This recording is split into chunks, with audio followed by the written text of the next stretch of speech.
Glória a Deus, graças a Deus. Nós vamos ouvir a palavra de Deus agora. Eu gostaria que você, que está nos assistindo neste momento, pegasse a Escritura Sagrada, pegue aí a palavra de Deus e abra comigo 1 Samuel, capítulo de número 13. 1 Samuel, capítulo 13. E a gente vai ler o que está escrito no verso de número 16. Nós vamos falar sobre a mentalidade de um vencedor e a mentalidade de um perdedor. E você vai descobrir que Deus pode fazer qualquer coisa na sua vida. A diferença é a mentalidade. Por que muitas pessoas que buscam a Deus, que servem a Deus, são abençoadas? E ao mesmo tempo, outras não são. Apesar de elas ouvirem a mesma palavra, apesar de elas receberem a mesma oração, apesar de elas participarem do mesmo momento de louvor, por que umas vencem e outras perdem? A diferença está no tipo de mentalidade que cada pessoa possui. Eu quero ler aqui apenas um versículo que está em 1 Samuel, capítulo 13, e versículo de número 16, onde diz assim: E Saul e Jonatas, seu filho, e o povo que se achou com eles, ficaram em Gibeá de Benjamim, porém, os filisteus se acamparam em Micmas. Amém? Esse aqui é o texto base da nossa mensagem de hoje. Eu quero que você, aí onde está, feche os teus olhos, coloque a sua mão sobre o teu coração ou levante as tuas mãos para o céu e vamos falar com Deus e pedir a Ele que fale conosco neste momento, através desta palavra. Pai querido, Deus amado, santo e poderoso, nós estamos aqui reunidos diante da Tua santa e gloriosa presença e queremos ouvir aquilo que o Senhor tem para falar. Fala conosco. Fala não aquilo que queremos, mas fala aquilo que nós precisamos ouvir. E que não seja aquilo que está no nosso coração que seja falado neste momento, mas que seja o que está no teu coração a transmitir para nós aquilo que o Senhor quer nos falar realmente. Tira, meu Deus, toda a barreira, destrói todo obstáculo, todo impedimento, tudo que se levanta contra a pregação da Tua palavra, e envia agora a Tua palavra com poder e autoridade, que ela vá, produza o resultado para o qual vai ser mandada, em nome do Senhor Jesus. Amém e graças a Deus. Amém? Nós vamos começar aqui no primeiro livro de Samuel, capítulo 13, e versículo 19, diz que naquela época em que os filisteus estavam guerreando contra o povo de Israel, contra o povo de Deus, a palavra diz que não havia um único ferreiro na terra de Israel. O povo de Deus estava em guerra, mas eles estavam diante de uma grande desvantagem, porque na terra de Israel não havia nenhum ferreiro que pudesse fabricar lanças, que pudesse fabricar espadas, que pudesse fabricar armas, para colocar nas mãos do povo de Deus para que eles pudessem lutar contra os adversários filisteus. O versículo 19, eu quero ler com você, 1 Samuel 13, versículo 19, nos diz assim: E em toda a terra de Israel, nenhum ferreiro se achava, porque os filisteus tinham dito, para que os hebreus não façam espada nem lança. Veja, os filisteus se encarregaram de não permitir que houvessem ferreiros na terra de Israel, justamente para que eles não tivessem condições de fabricar armas para lutar contra os filisteus. Os inimigos deram um jeito de neutralizar aqueles que davam ao povo de Israel condições de se armarem contra os seus adversários. E no versículo 20 diz: pelo que todo Israel tinha que descer aos filisteus para amolar cada um a sua relha, e a sua enxada, e o seu machado, e o seu sacho. No versículo 22 diz: e sucedeu que no dia da peleja, se não achou nem espada, nem lança na mão de todo o povo que estava com Saul e com Jonatas, porém acharam-se com Saul e com Jonatas, seu filho. Observe que no dia da batalha, no dia da guerra, nenhum soldado do exército de Israel tinha espada ou lança nas mãos. O texto diz que somente o rei e o príncipe de Israel, o príncipe Jonatas, é que tinham armas para batalhar contra os inimigos. Mas 2 pessoas armadas contra milhares de pessoas armadas, certamente é uma grande desvantagem. Como é que você consegue vencer uma guerra usando apenas 2 espadas, usando apenas 2 lanças, usando apenas 2 escudos? Eu te respondo: mentalidade. A maneira como você pensa, a maneira como você reage diante das desvantagens da vida, determinam se você nesta guerra, se você nesta batalha, vai ser um vencedor ou vai ser um derrotado. Em 1 Samuel capítulo 14, versículo de número 11, se você puder ler, acompanhe comigo, diz assim: descobrindo-se ambos eles, pois, a guarnição dos filisteus, disseram os filisteus: eis que já os hebreus saíram das cavernas em que se tinham escondido. Veja que o versículo 11 diz que na hora da guerra, o povo de Deus estava em cavernas. Ou seja, eles estavam escondidos. Eles estavam sobrevivendo. O que isso quer dizer? Que muitas pessoas na hora da guerra, muitas pessoas na hora das lutas da vida, das batalhas da vida, das crises da vida, elas vão se esconder em cavernas. Caverna é um lugar de sobrevivência. Nós não fazemos parte de um povo que sobrevive. Nós não fazemos parte de um povo que Deus chamou para viver em cavernas. Nós fazemos parte de um povo que supera. Nós fazemos parte de um povo que vai à luta. Nós fazemos parte de um povo que diz: se Deus é por nós, quem será contra nós? Olha o que diz o texto aqui de 1 Samuel capítulo 13, e versículo de número 23.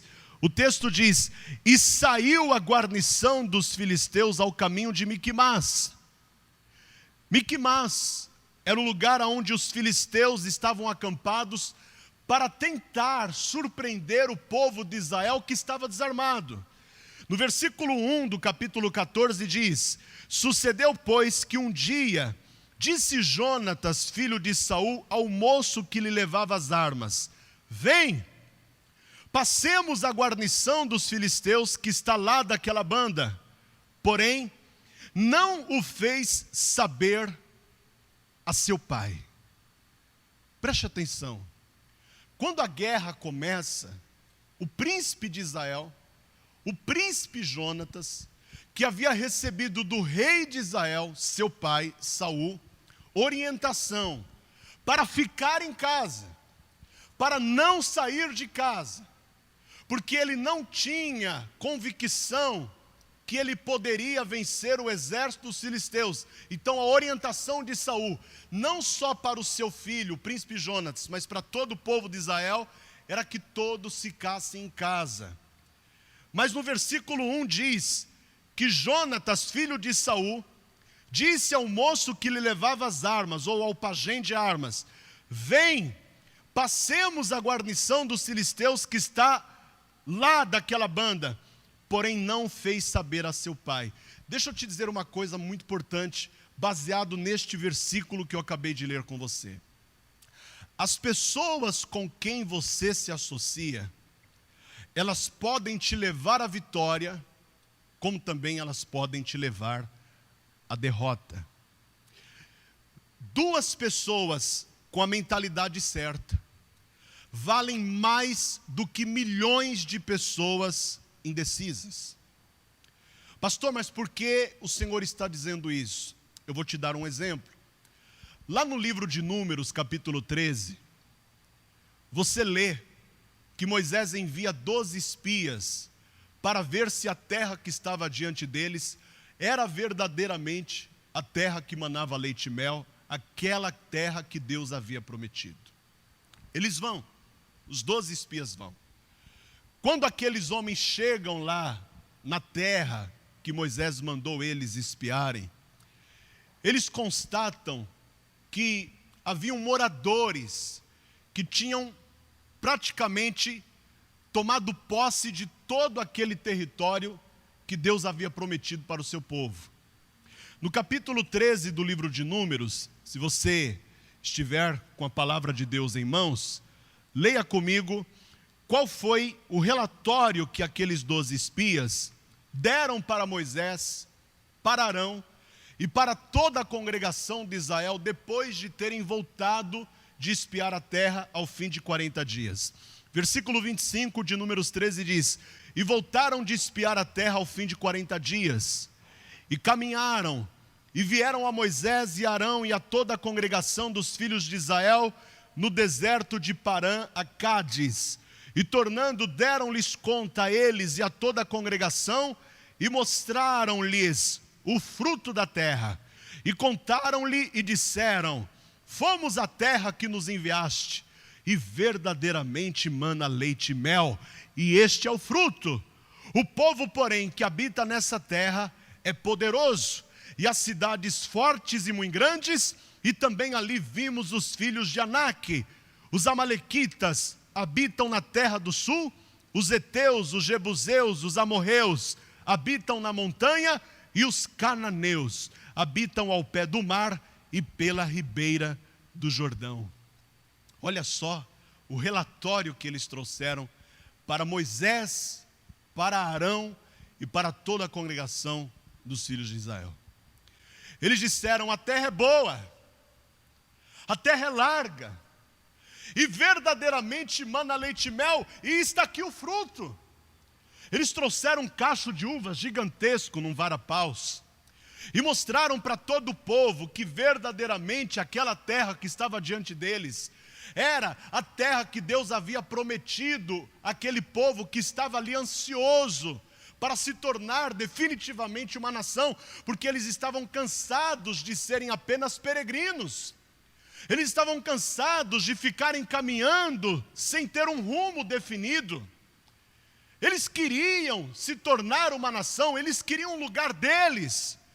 Mas estes espias estão dizendo: o lugar que nós vimos é o lugar que o Senhor nos prometeu, mas nós não podemos entrar lá. Diante dessa narrativa desastrosa, de 10 dos 12 espias que foram para ver a terra prometida, apenas 2 se posicionaram diante daquele pensamento negativo, diante daquela ideia de fraqueza, diante daquela ideia desanimadora, de desistir de tudo e não ir ao encontro daquilo que Deus havia prometido. Apenas 2 homens se opuseram a essa ideia. O primeiro foi Caleb. No versículo 30, Caleb disse assim: Então Caleb fez calar o povo perante Moisés e disse: Subamos animosamente e possuamo-la em herança, porque certamente prevaleceremos contra ela. O que quer dizer certamente? Com certeza prevaleceremos contra ela. Veja que Caleb, ele viu o mesmo que aqueles 10 espias viram. Ele viu o mesmo. Ele viu os filhos de Anak, ele viu os cananeus, os heteus, os amorreus, os jebuseus, os heveus, ele viu todo mundo. Ele viu as dificuldades que eles iriam enfrentar quando eles começassem a entrar na terra que Deus havia prometido. Eles viram, todos viram. Caleb viu, Josué viu, todos os demais espias viram. Mas a maneira como você enxerga as coisas que estão diante dos seus olhos determina se você vai ser um vencedor ou se você vai ser um derrotado. Porque diante daquela visão que Caleb teve, aquela visão que mostrava para ele que haviam muitos inimigos, muitos opositores na terra, diante daquilo que ele viu, ele não se desanimou, ele não se entristeceu, porque ele acreditava que quanto maiores fossem as dificuldades, maiores seriam as oportunidades que o Deus que ele acreditava teria para operar. Eu quero que você entenda isso. Não foi só o Caleb que se posicionou. No capítulo 14 e versículo de número 6 diz assim: E Josué filho de Nun e Caleb filho de Jefoné, dos que espiaram a terra, rasgaram as suas vestes e falaram a toda a congregação dos filhos de Israel, dizendo: a terra pelo meio da qual passamos a espiar é terra muito boa. Olha o que eles estão dizendo. É terra muito boa. Se o Senhor se agradar de nós, olha o detalhe. Se o Senhor se agradar de nós, então nos porá nesta terra e nola dará, terra que mana leite e mel. Ora, se o Senhor se agradar de nós, o que é que nós podemos fazer para agradar a Deus? A palavra de Deus diz, ora, sem fé é impossível agradar-lhe. Porque é necessário que todo aquele que se aproxima de Deus creia que Ele existe e que é galardoador dos que o buscam. Se tem uma coisa que agrada a Deus de verdade, é a fé. Quando você é dominado pelo medo, é dominada pelo medo, quando você decide se esconder na caverna, porque não tem certeza da capacidade que você tem, da capacidade que Deus te deu para você enfrentar o perigo, para você enfrentar o inimigo, então você está abrindo mão da fé. Sem fé é impossível agradar-lhe. Sem fé é impossível agradar-lhe. E o que o Josué está dizendo? Se o Senhor se agradar de nós, ou seja, se nós tivermos fé, então nos porá nesta terra e nola dará a terra que mana leite e mel. Tão somente não sejais rebeldes contra o Senhor e não temais, não tenham medo do povo desta terra, porquanto são eles nosso pão, retirou-se deles o seu amparo, e o Senhor é conosco, não os temais. Por 2 vezes ele diz, não tenham medo. O que é que nós estamos vendo aqui, minha gente? Que Josué e Caleb, no meio daqueles 12 espias, eles eram os únicos 2 que compartilhavam da mesma mentalidade. Deixa eu dizer uma coisa para você. Você não pode se associar com pessoas que falam para você desistir. Pessoas para dizer que você não consegue, que você não é capaz, que isso não é para você, que isso não é para quem nasceu na família que você nasceu, que isso não é para quem mora na cidade que você mora, isso não é para quem mora no país que você mora. Pessoas para dizerem para você que você não é capaz, que você não consegue, que você não tem condições, vão aparecer muitas, e todos os dias você vai ouvir alguém dizendo para você, é melhor você parar, é melhor você desistir. Por isso entenda uma coisa, as tuas associações, elas podem te promover, como também elas podem te manter aonde você está. Existem pessoas que caminham do seu lado, mas elas estão o tempo todo assim, ó, te puxando para trás. Elas estão o tempo todo fazendo isso com você. Elas estão sempre dizendo que você não é capaz. Elas estão sempre dizendo que você não merece. Elas estão sempre dizendo que você não é forte o suficiente. Olha o que diz a palavra de Deus aqui.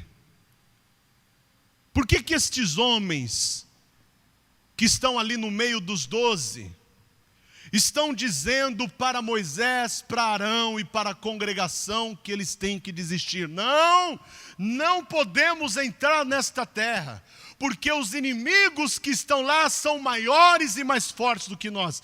Por que que eles estão o tempo todo dizendo para o povo desistir?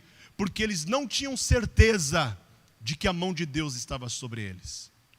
Quando você não tem certeza, é porque você não tem fé. A falta de certeza é a falta de fé. Você tem que se associar, querido, querida, com pessoas que te incentivam a seguir em frente. Você tem que andar com pessoas que falem para você: vai dar tudo certo, você vai conseguir, você vai vencer, você vai passar por cima disso, você vai superar, Deus vai te fortalecer, Deus é contigo, Deus vai te dar essa vitória. É com esse tipo de pessoas que você tem que andar. Voltando aqui para o nosso texto de 1 Samuel, capítulo de número 14, e o versículo de número 2, porque a gente parou lá no versículo 1. 1 Samuel 14, versículo de número 2 diz assim: e estava Saul na extremidade de Gibeá, debaixo da romeira que estava em Migrom.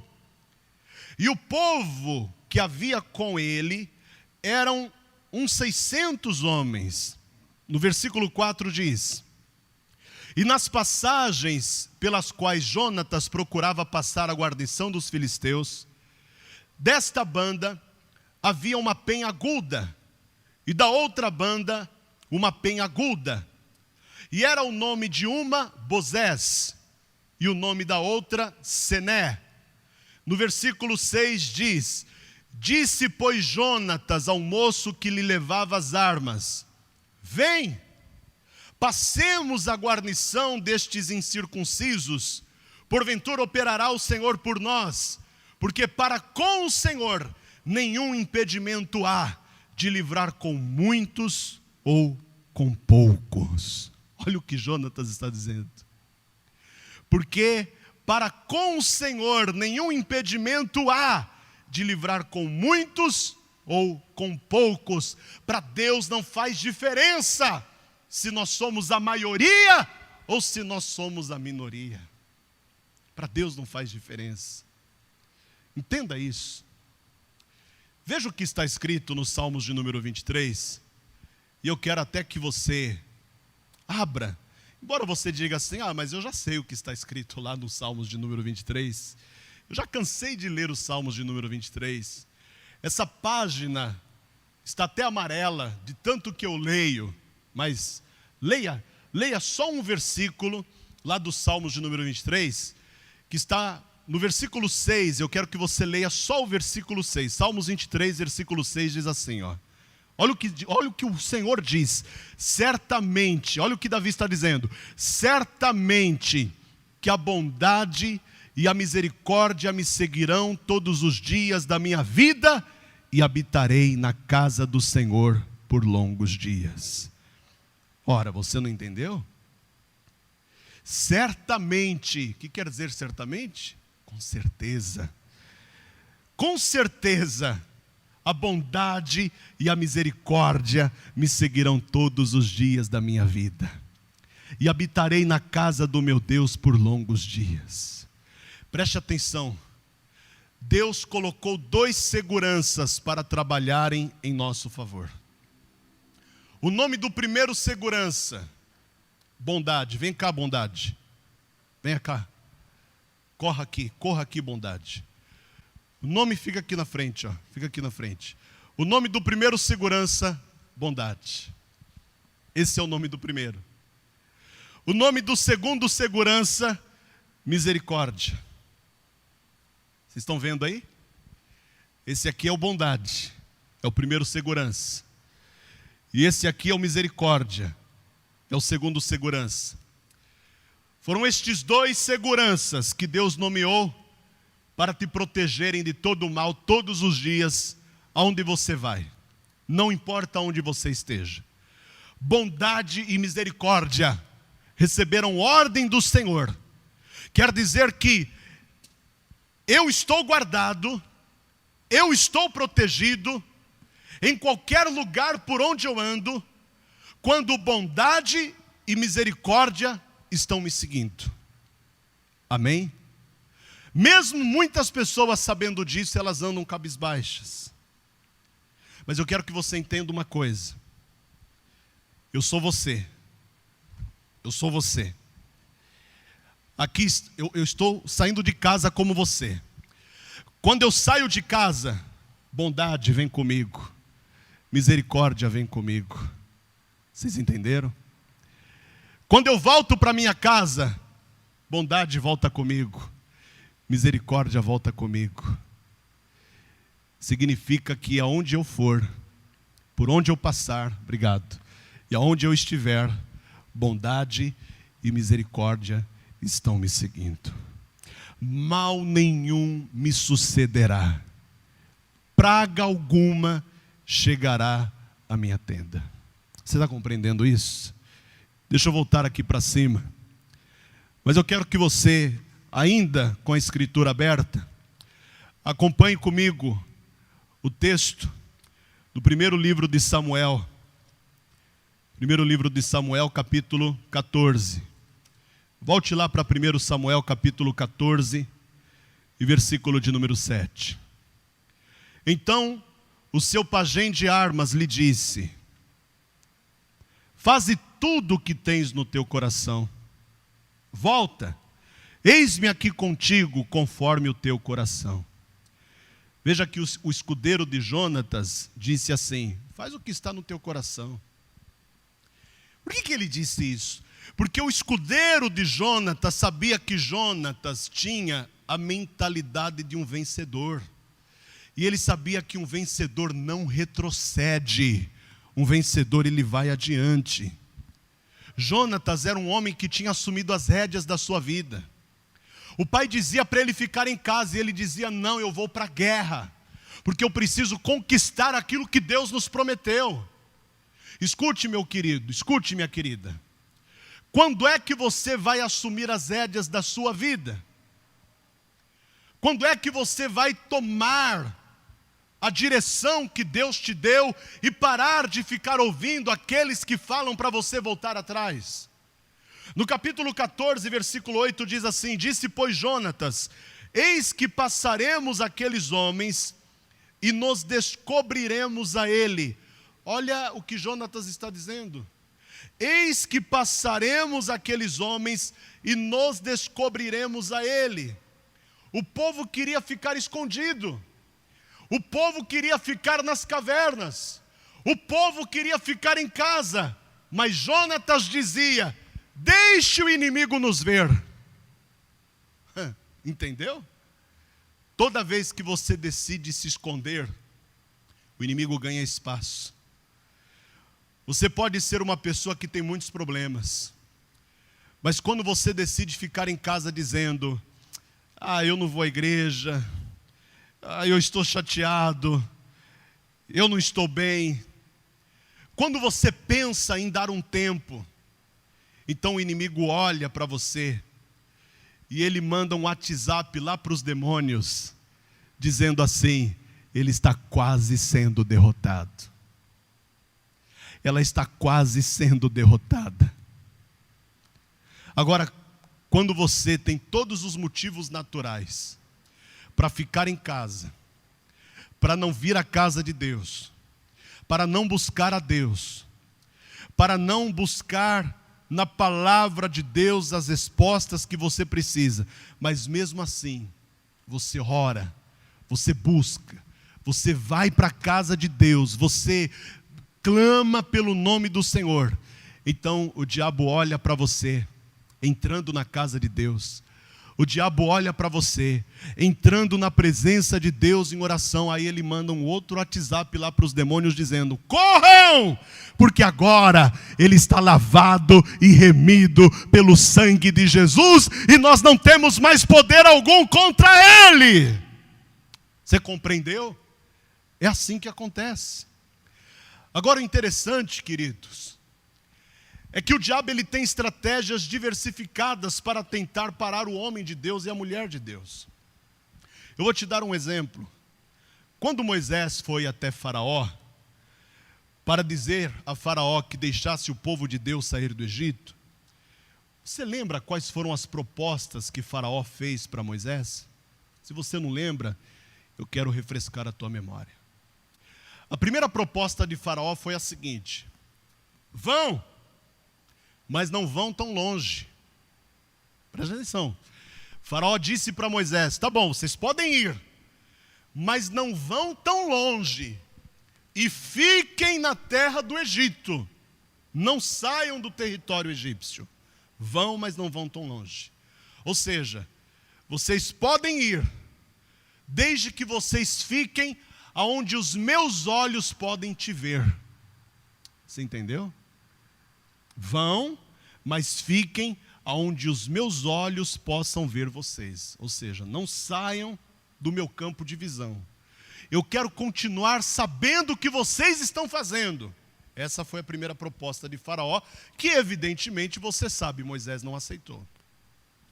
A segunda proposta que Faraó fez foi a seguinte: vão, podem ir, mas deixem as vossas mulheres e também as vossas crianças. Olha o que o diabo diz para te afastar de Deus e para afastar aqueles que você ama de Deus. Você pode servir a Deus, você pode ir à igreja, desde que a sua família continue sendo escravizada. A terceira proposta que Faraó fez para Moisés foi a seguinte: vocês podem ir, mas deixem o vosso gado, os vossos rebanhos. Podem ir, mas que fiquem aqui os vossos animais. Porque naquele momento Faraó está dizendo para Moisés: pode levar todo mundo. Leva os idosos, leva as mulheres, leva as crianças, mas deixe os animais. Por que Faraó disse isso? Porque naquela época os animais eles eram usados para ofertar a Deus. Ou seja, para o diabo, tanto faz. Você pode trazer a tua família para a igreja, você pode trazer os seus avós, os seus pais, os seus irmãos, os seus filhos, os seus cônjuges.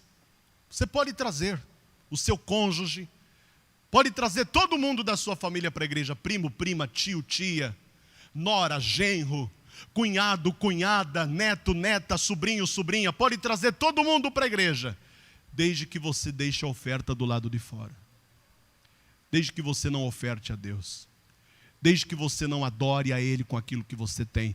Então, Faraó queria tirar do povo a capacidade de ofertar a Deus, de adorar a Deus através daquilo que eles possuíam. Se eles não tiverem nada, eles não poderão oferecer nada para Deus. Você está compreendendo isso? Talvez você diga assim: ah, pastor, o país está atravessando uma situação tão difícil. O país está enfrentando uma pandemia. As pessoas estão acuadas. Algumas em pânico, amedrontadas, não querem nem sair de casa. Aí o Senhor vem me falar de semente, vem me falar de oferta numa hora como essa. Mas preste atenção, por que eu estou te falando isso? E eu tenho base bíblica para te dizer isso. Você confia naquilo que você tem. Eu confio naquilo que Deus pode fazer na sua vida.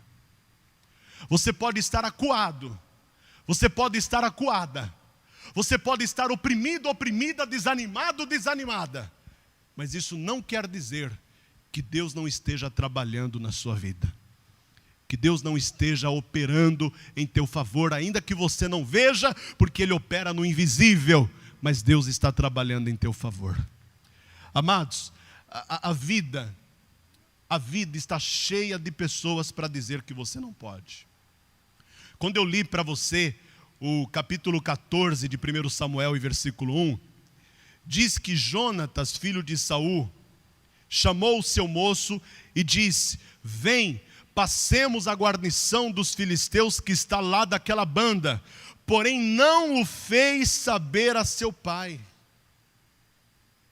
Jonatas não pediu permissão ao seu pai porque ele sabia o que o seu pai iria dizer.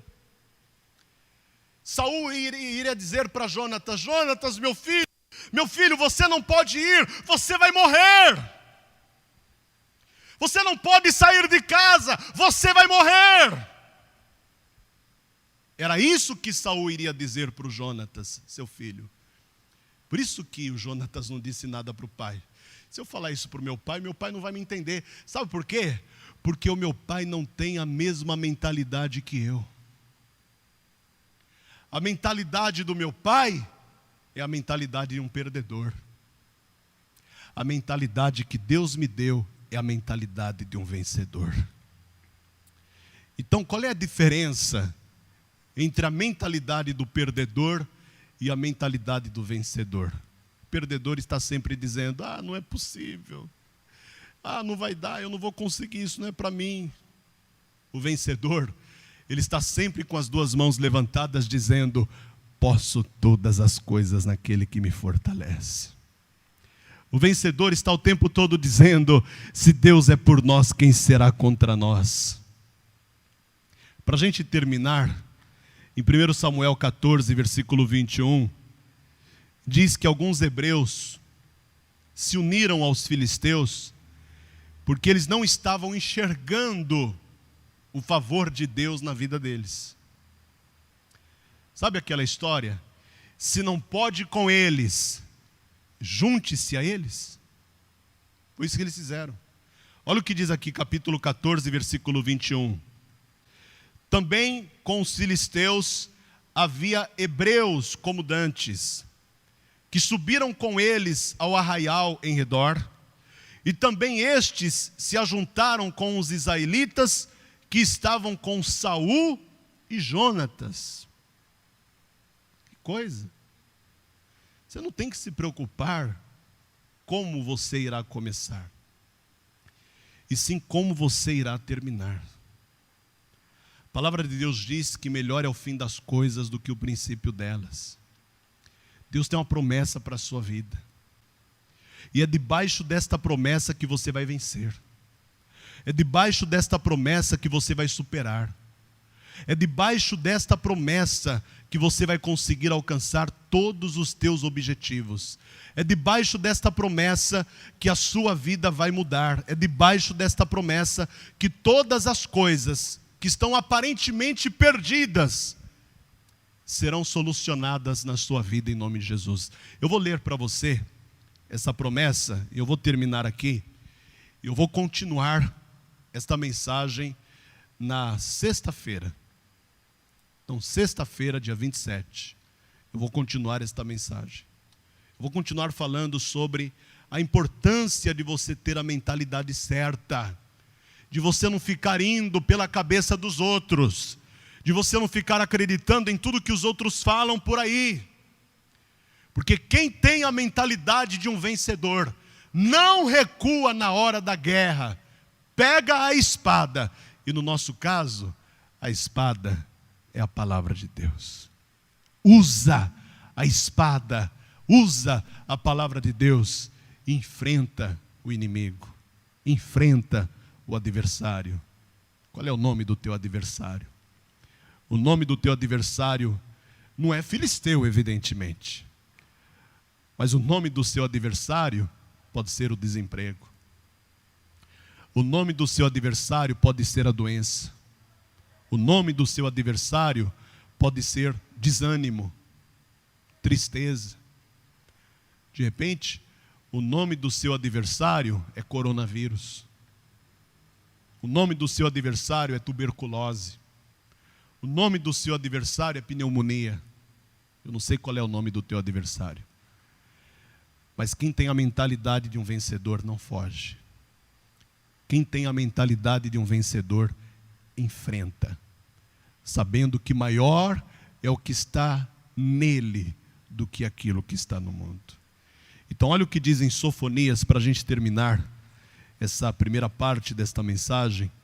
Sofonias capítulo 3 e versículo de número 14, a palavra diz assim: canta alegremente, ó filha de Sião, rejubila, ó Israel, regozija-te e exulta de todo o coração, ó filha de Jerusalém.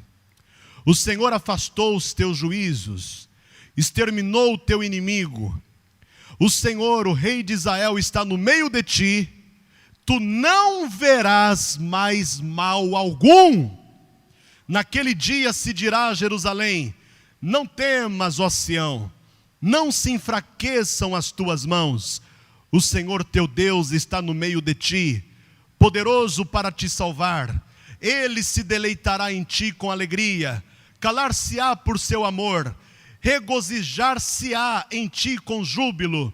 Os que em ti se entristeceram por causa da reunião solene, eu os congregarei. Esses para os quais o peso foi uma afronta, eis que naquele tempo procederei contra todos os que te afligem, e salvarei os que cocheiam, e recolherei os que foram expulsos, e lhes darei um louvor e um nome em toda a terra em que foram envergonhados. Olha o versículo 20, para a gente encerrar.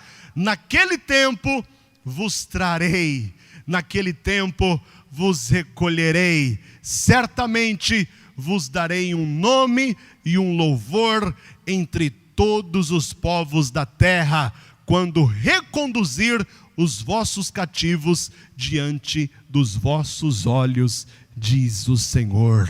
A parte mais forte é essa primeira parte do versículo que diz: naquele tempo vos trarei, naquele tempo vos recolherei. Deus não abandonou você, e Deus não vai te abandonar. Acredite nisso. Aonde você está neste momento, eu quero que você coloque a sua mão sobre o local do seu coração. Sabe, nós estamos vivendo num tempo em que foi anunciado pela palavra de Deus há milhares de anos. A gente poderia ler aqui diversas passagens na palavra de Deus mostrando para você que tudo o que está acontecendo foi avisado por Deus. Só não sabíamos exatamente que dia estas coisas aconteceriam, porque Deus não disse. Mas Ele disse que elas aconteceriam. Tudo o que está acontecendo já tinha sido profetizado na palavra de Deus. E esse tempo que nós estamos vivendo é um tempo de nós mudarmos a nossa mentalidade.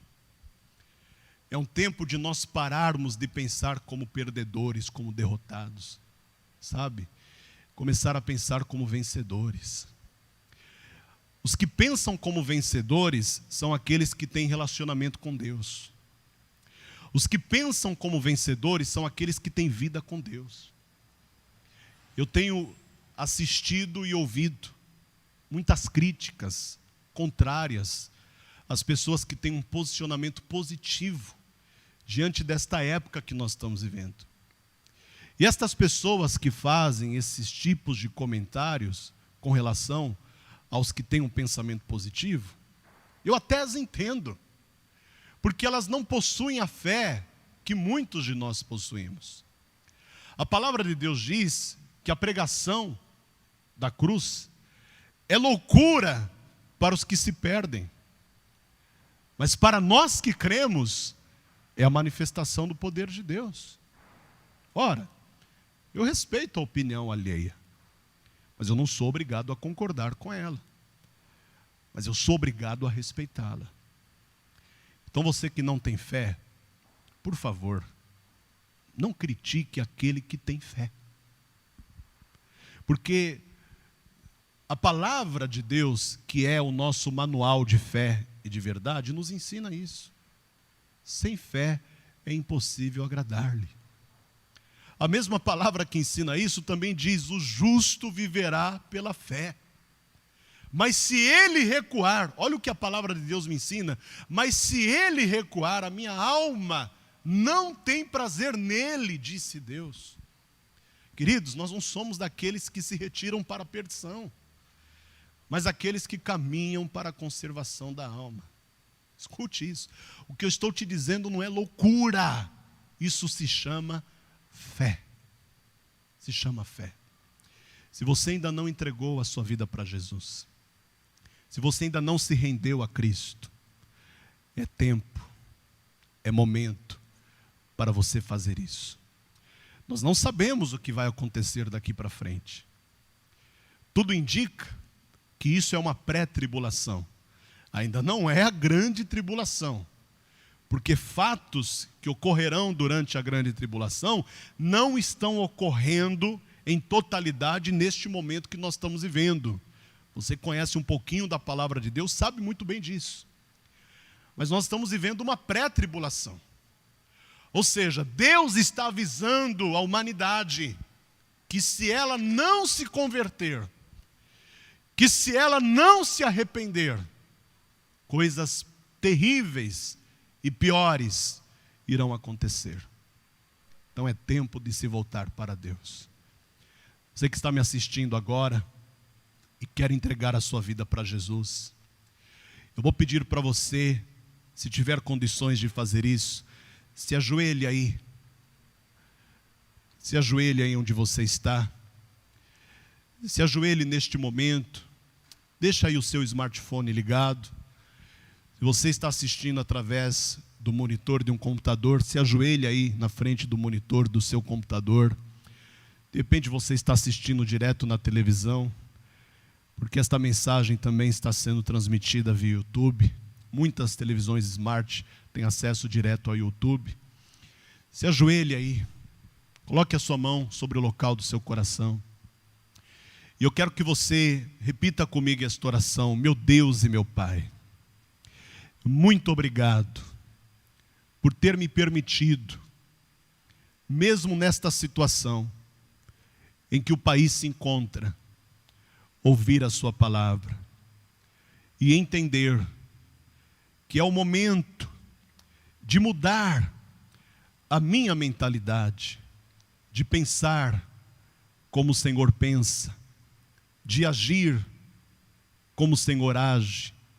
E por isso, eu quero, neste exato momento, entregar a minha vida a Jesus Cristo e recebê-lo como meu único, suficiente, exclusivo e eterno Salvador.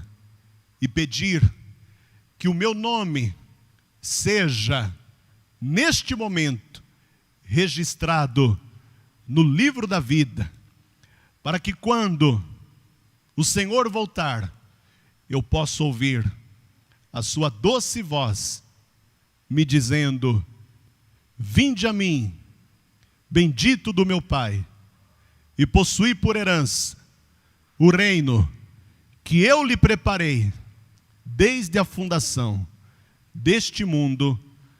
Amém. Amém. Agora continua pensando em Deus. Pai bendito e Deus todo-poderoso, eu sei que dezenas, centenas, milhares de pessoas neste exato momento estão de joelhos dobrados, agradecendo e ao mesmo tempo recebendo a confirmação de que tudo isso que está acontecendo é só um momento. A sua palavra diz que esta leve e momentânea tribulação produzirá em vós um peso eterno de glória muito excelente. Essa tribulação é passageira. E eu quero que a presença do Senhor na vida de quem está orando comigo não seja algo passageiro, mas seja algo perpétuo, que dure para sempre. Que esta pessoa jamais perca a tua presença, porque ela pode perder tudo. Ela pode perder a saúde, ela pode perder o emprego, ela pode perder o ânimo, mas se ela não perder a tua presença, então ela recuperará tudo aquilo que o mundo tirou dela. Por isso eu te peço, acampa os teus anjos em redor deste teu filho, desta tua filha. Livra-o e guarda-o de todo mal. Faça com que na vida desta pessoa esteja presente o teu Espírito Santo e que ele venha guiá-la por todos os caminhos, por onde ela andar, por onde ela passar, e que ela seja protegida, guardada, blindada por ti, não só neste tempo que nós estamos vivendo, mas por todos os dias da sua vida.